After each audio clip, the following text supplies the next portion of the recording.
Segunda influencia, los modelos de referencia. El segundo tipo de condicionamiento al que estamos sometidos se denomina nuestros modelos.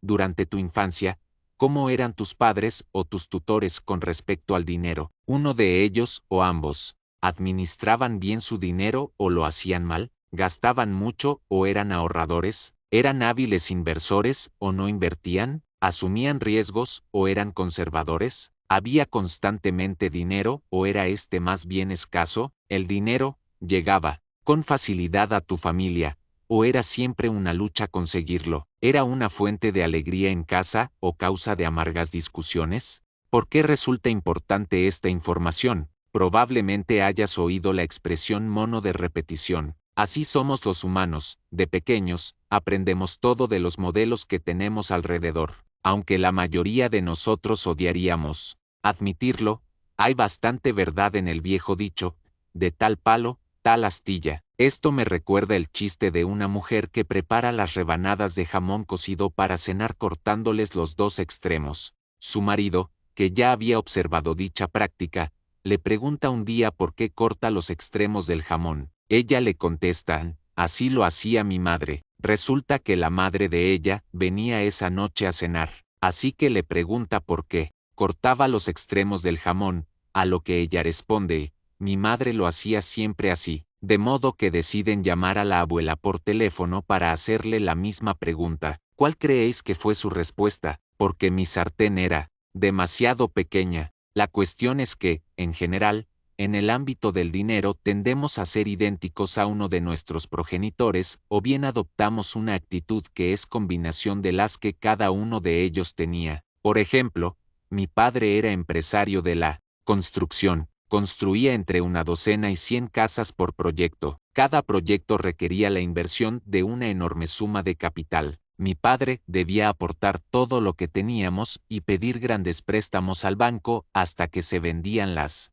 casas y llegaba el dinero en efectivo. Por consiguiente, al comienzo de cada proyecto no teníamos dinero y estábamos endeudados hasta las cejas. Como puedes imaginar, durante ese período papá no tenía el mejor de los humores y la generosidad tampoco era su fuerte. Le pedía cualquier cosa que costara aunque fuese un centavo. Su respuesta estándar, después del habitual, ¿yo de qué estoy hecho? ¿De dinero? Era, ¿estás loco? Por supuesto, yo no obtenía ni un centavo, pero lo que sí lograba era esa mirada de ni se te ocurra volver a preguntar. Estoy seguro de que la conoces. Este panorama duraba aproximadamente un año o dos, hasta que las casas, al final, se vendían. Entonces estábamos forrados de pasta. De repente, papá era una persona distinta, se sentía contento, era amable y extremadamente generoso. Venía y me preguntaba si necesitaba unos cuantos dólares. A mí me apetecía devolverle su mirada,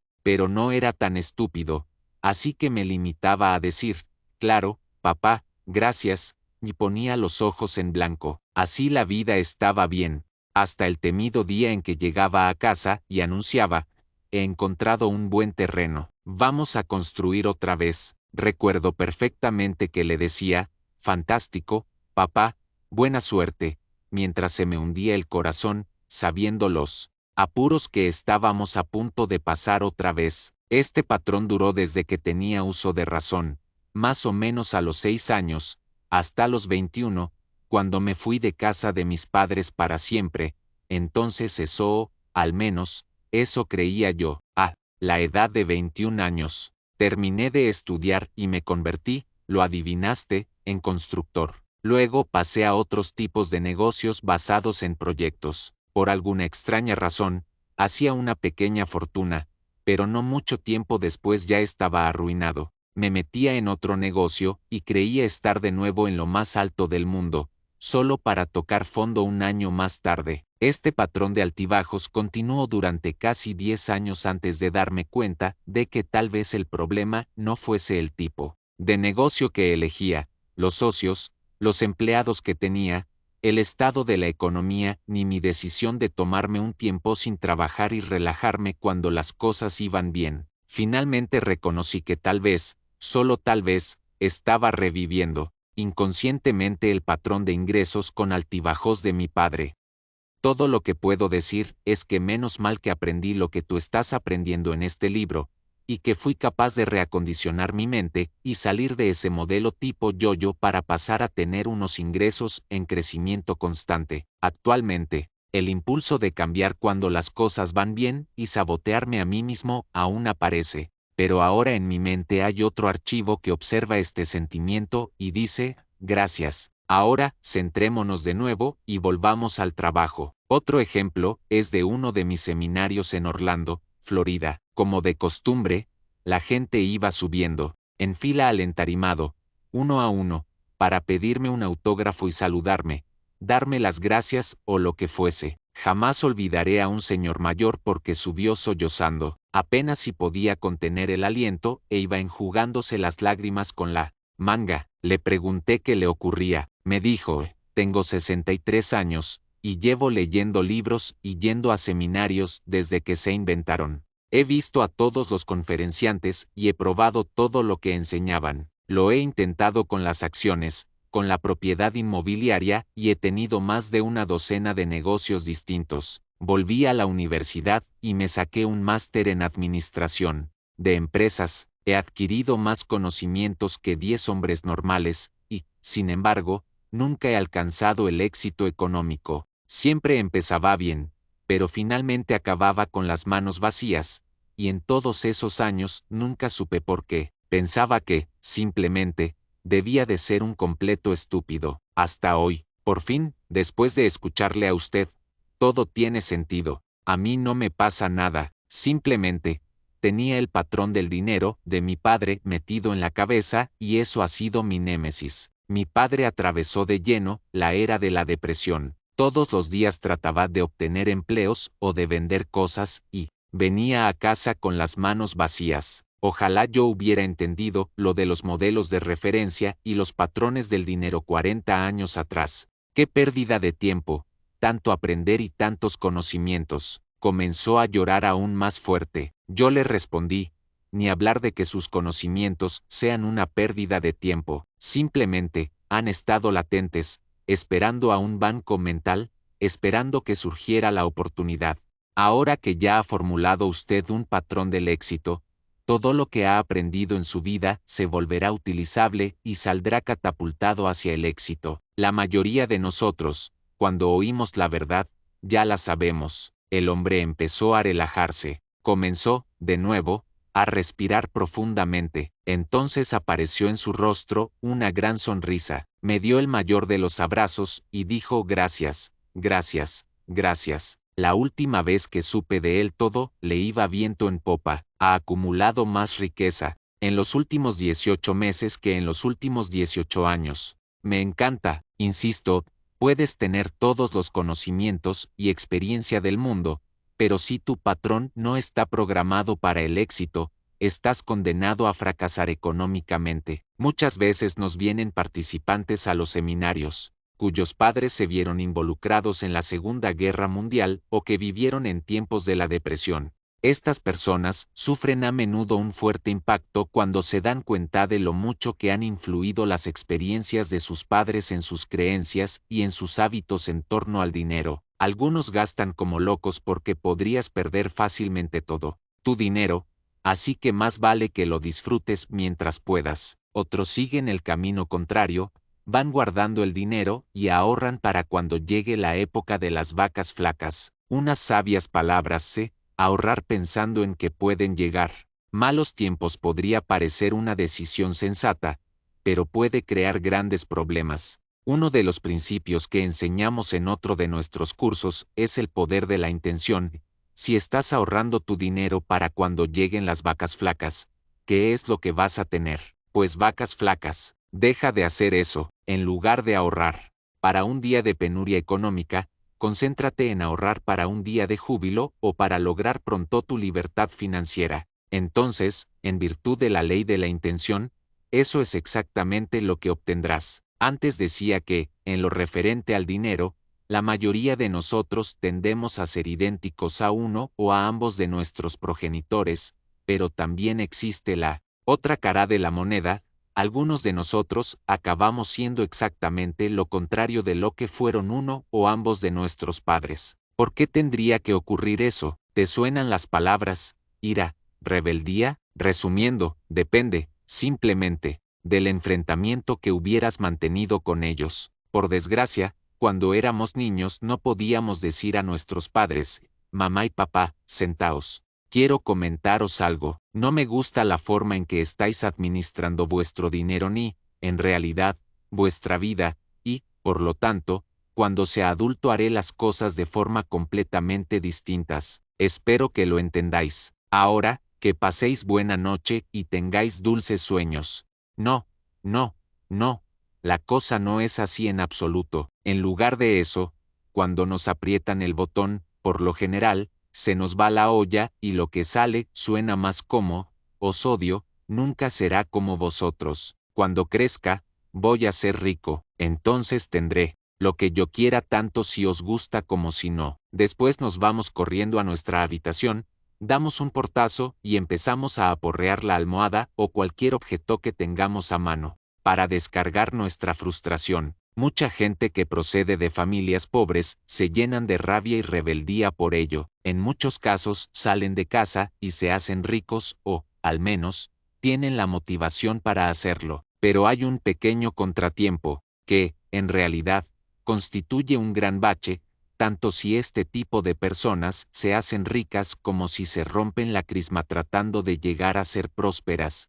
Normalmente no son felices. ¿Por qué? Porque la raíz de su riqueza o de su motivación por el dinero es la ira y el resentimiento. Por consiguiente, dinero e ira quedan vinculados en su mente, y cuanto más dinero tienen o luchan por conseguir, este tipo de individuos se vuelven más iracundos. Al final, su yo interior dice, estoy cansado de ser irascible y de ir estresado por la vida, solo quiero estar tranquilo y ser feliz. De modo que preguntan a la misma mente que creó la vinculación que deben hacer ahora con respecto a esta situación, a lo que su mente responde, si quieres deshacerte de tu ira, vas a tener que deshacerte de tu dinero, y eso es lo que hacen, inconscientemente, se deshacen de su dinero, gastan más de la cuenta, realizan una mala inversión, caen en un divorcio económicamente desastroso o sabotean su prosperidad de alguna otra forma. Pero no importa, porque ahora esos tipos son felices, ¿verdad? Mentira, las cosas están aún peor porque ahora no solo son iracundos, están arruinados e iracundos, se equivocaron al elegir aquello de lo que deshacerse, se deshicieron del dinero, en lugar de la ira, del fruto en lugar de la raíz. Mientras tanto, el auténtico problema es, y lo fue siempre, la ira existente entre ellos y sus padres. Y mientras no se resuelva esa ira, jamás serán verdaderamente felices ni tendrán paz interior, con independencia del dinero que tengan o que no tengan. La razón o motivación que tengas para ganar dinero o lograr éxito es vital. Si tu motivación para adquirirlos procede de una raíz no productiva, como el miedo, la rabia o la necesidad de demostrar lo que vales, el dinero nunca reportará felicidad. Principio de riquezas, si tu motivación para adquirir dinero o éxito procede de una raíz no productiva, como el miedo, la rabia o la necesidad de demostrar lo que vales, el dinero nunca te reportará la felicidad. ¿Por qué? Porque no puedes solucionar ninguna de estas cuestiones con dinero. Tomemos por ejemplo el miedo. Durante mis seminarios, pregunto al auditorio, ¿cuántos de ustedes citarían el miedo como su principal motivación para el éxito? No hay mucha gente que levante la mano. Sin embargo, luego pregunto, ¿cuántos de ustedes citarían la seguridad como uno de sus motivadores principales para el éxito? Casi todos los presentes levantan la mano. Pero fíjate, como la seguridad como el miedo están motivados por lo mismo, el hecho de buscar seguridad viene de la inseguridad, que a su vez se basa en el miedo. Así pues, ¿más dinero disipará el miedo? ¿Qué más quisieras? La respuesta es absolutamente no. ¿Por qué? Porque el dinero no es la raíz del problema, es el miedo. Lo que es aún peor es que el miedo no es solo un problema, sino también un hábito. Por lo tanto, tener más dinero únicamente cambiará el tipo de miedo que tenemos. Cuando estábamos sin Blanca, lo más probable es que temiésemos no conseguir jamás ningún dinero o no tener nunca el suficiente. Una vez que logramos tenerlo, nuestro temor normalmente pasa a ser, ¿y si pierdo lo que he ganado? O todos van a querer lo que tengo, o los impuestos me va a acribillar. Resumiendo, hasta que lleguemos a la raíz de este problema y disipemos el miedo, no habrá cantidad de dinero alguna que pueda ayudarnos. Por supuesto, si nos dan a elegir, la mayoría de nosotros preferiría preocuparse por tener dinero y perderlo, que por no tener en absoluto, pero ni lo uno ni lo otro son modos de vivir demasiado inteligentes. Al igual que quienes actúan movidos por el miedo, muchas personas se sienten motivadas a alcanzar el éxito a nivel económico para demostrar su valía. Trataré de este desafío con detalle en la segunda parte del libro, pero por ahora limítate a darte cuenta de que no hay cantidad de dinero que pueda jamás aumentar tu valía. El dinero no puede convertirte en algo que ya eres. De nuevo, al igual que ocurre con el miedo, la cuestión de tener siempre que demostrar lo que vales se convierte en tu forma habitual de vivir. Ni siquiera reconoces que está dirigiéndote. Te tienes a ti mismo por alguien que desarrolla al máximo su potencial, que siempre obtiene excelentes resultados, que es avesado y resuelto, y todos estos rasgos están bien.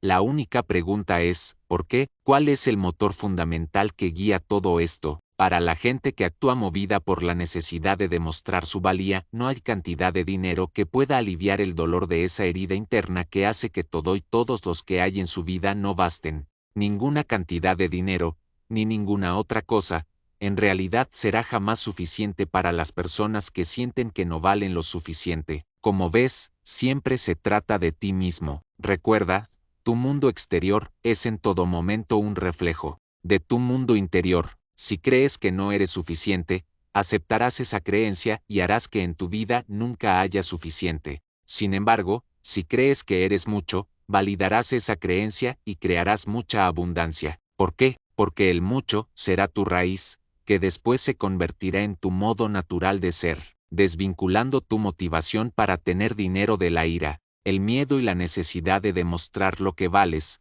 Podrás instalar nuevos vínculos, que te harán ganar dinero a través de la intencionalidad, la contribución y la alegría. De ese modo, nunca tendrás que deshacerte de tu dinero para ser feliz. Ser rebelde o la antítesis de tus padres no siempre es un problema. Al contrario, si eras rebelde como sucede a menudo con los hijos nacidos en segundo lugar y tus progenitores tenían malos hábitos de dinero, probablemente sea bueno que seas antítesis. Por otro lado, si prosperaron y tú estás rebelándote contra ellos, podrías sufrir serias dificultades económicas. Sea como fuere, lo importante es reconocer cómo está relacionado tu modo de ser con uno o ambos de tus progenitores en lo referente al dinero. Pasos para el cambio, modelos de referencia conciencia.